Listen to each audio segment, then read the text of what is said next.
When I was a kid, I was fascinated by those big Citroens. They just sort of floated along majestically. They had headlamps that could see round corners and were so low they appeared to have no wheels at all. They'd whir and tick and hiss and curtsy oddly as you got in and out.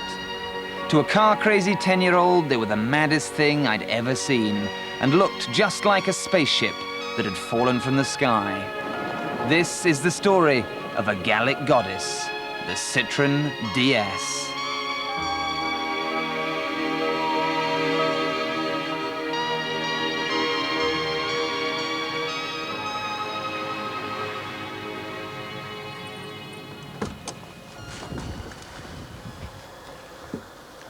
When the car was launched, it literally rocked the world. People were amazed. No other single event since the death of Stalin had generated as much publicity and as many column inches. Remember, this was 1955, when the world was just getting over the excitement of electric razors. Then along comes this slipstreamed, futuristic vision, and everybody just went, wow. On the day of its launch, Citroen drove a convoy of the things up the Champs-Élysées and were pursued by hundreds of people shouting, une déesse, voilà la déesse. And today, 40 years on, you look at it and it is still like something from another world. It was like riding on a magic carpet. It was fast, it was sleek, it was very, very comfortable. And above all, it was different. Even today, it is still such an unusual item. It is a marvellous thing to drive. It was the most rational and revolutionary car of all time. You can drive any car along, but if you're driving this along the road, heads still turn to look at it. It was incredible. Just loved it. The DS's revolutionary forebear was the 1934 Traction Avant, one of France's favourite cars, until the Gestapo commandeered them all during the war. Citroen tried to keep the Traction's replacement a deadly secret, but in one of the first motor industry scoops, the French car magazine, L'Auto Journal, splashed a prototype across its pages no less than 3 years before the car's launch. But the secrecy continued. At the 1955 Paris Motor Show, even after all the other cars had taken up residence on the stands, there was still a pregnant hole awaiting the Citroen. But 45 minutes after it did appear, 749 people had put in orders. At the end of the first day, no less than 12,000 had paid a deposit for the brave new Citroen. Driven by Gina Lollobrigida, it made the front cover of Paris Match and just about every newspaper in the world. And it was as radical to drive as it was to look at. There was no clutch. You had a semi-automatic gearbox. That's why you see all DS drivers with their hand perched neatly on the top of the wheel, ready to just flick the lever along like that. Works extremely well.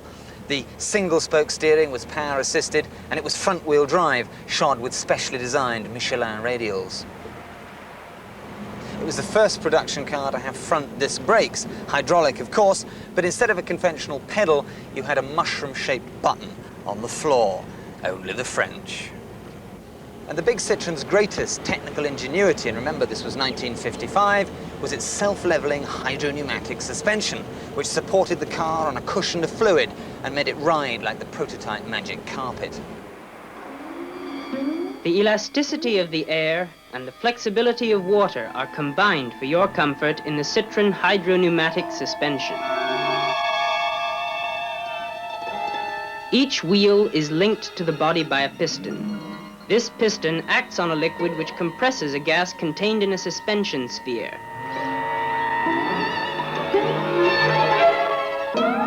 The counter effects of these elements maintains the body horizontal at all times. Now it became possible to sit the car not on metal springs, but on 4 bubbles of compressed nitrogen. And a compressed gas, a trapped gas, is the finest spring you can get. Because you had this high-pressure circuitry for operating the suspension and operating the brakes, which incidentally enabled you to have really powerful brakes at the front, where all the work was primarily done, Citroen made their own disc brakes because nobody else's were good enough, of course. And so this was the first production car to have disc brakes, and very well they worked too.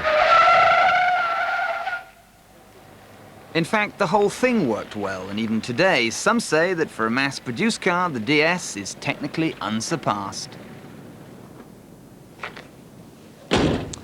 The DS was so ahead of itself that in its 20-year lifespan, it was hardly changed at all. The only major revision came in 1967, when Citroen sharpened up that nose and gave it its shark snout. Plus, of course, its most famous party trick, headlamps that swiveled with the steering. So proud was Citroen of this avant-garde device that they indulged it with its very own bit of cinema.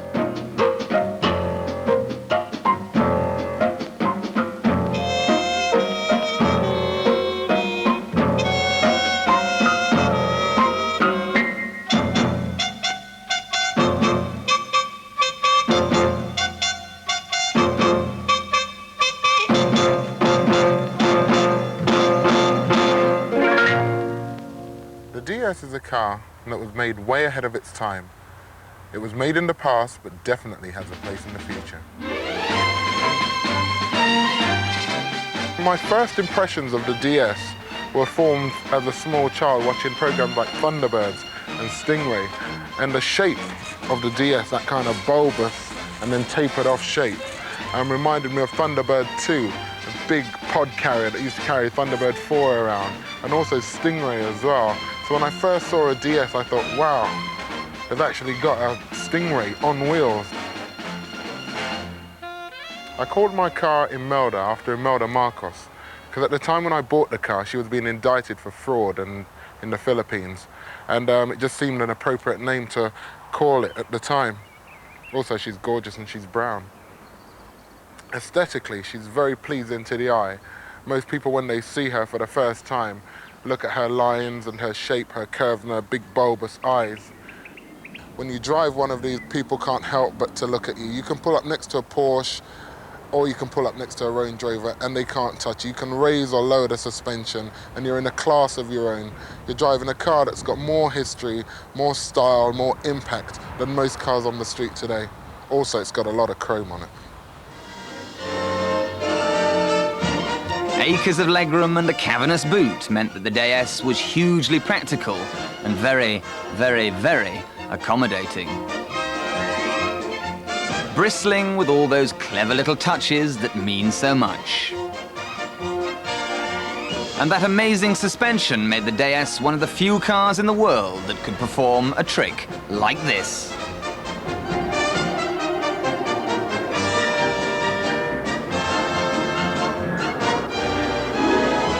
Indeed, the philosopher Roland Barthes was so captivated by the car that he dedicated an entire essay to it, arguing that it was the 20th century equivalent of the medieval Gothic cathedral. He compared its seamless lines to the unbroken metal of the spaceships of science fiction.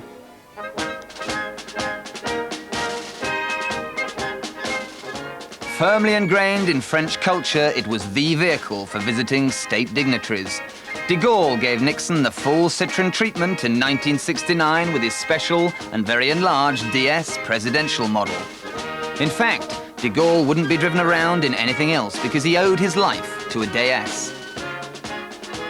In 1962, his car was sprayed with bullets by terrorists, and only because the DS could be driven with 2 flat tires was he able to make his escape. A bullet passed just 8 inches away from that famous nose. And it's still a symbol of everything Gallic the world over. The natural choice to evoke a nostalgic journey through rural France for this British advert for a British bank.